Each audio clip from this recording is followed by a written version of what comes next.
Soft station content স্টুডিওর আজকের পর্বে আমরা দেখব নিউজ কার্ড কিভাবে জেনারেট করতে হয়। প্রথমে ক্রিয়েট নিউজ কার্ডে আমরা গেলাম।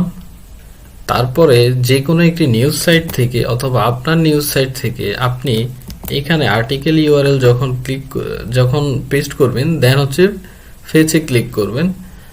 তারপর আপনি দেখতে পারবেন হেডলাইন ক্যাপশন সহ টেক্সটটি চলে এসেছে। এরপর এখানে দেখতে পাচ্ছেন সোর্সের নাম। আপনি চাইলে কার্ডের কালারও চেঞ্জ করে নিতে পারবেন। আমি যে কোনো একটি কালার দিয়ে নিয়েছি। ইভেন আপনি চাইলে আপনার কাস্টম লোগো, কাস্টম হেডার ইমেজও দিতে পারবেন। এখান থেকে আপনি ল্যাঙ্গুয়েজ সুইচ করতে পারবেন। চলুন আমরা কার্ডটি জেনারেট করি।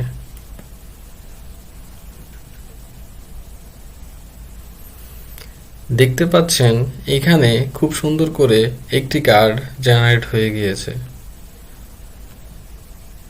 আপনি দেখতে পাচ্ছেন এখানে আপনার পোস্টের ক্যাপশনও রেডি হয়ে গিয়েছে। আপনি চাইলে এখান থেকে শেয়ার নাওতে ক্লিক করে সাথে সাথে আপনার পেজে শেয়ার করে দিতে পারেন। আজকের পর্বে এতটুকুই। ধন্যবাদ।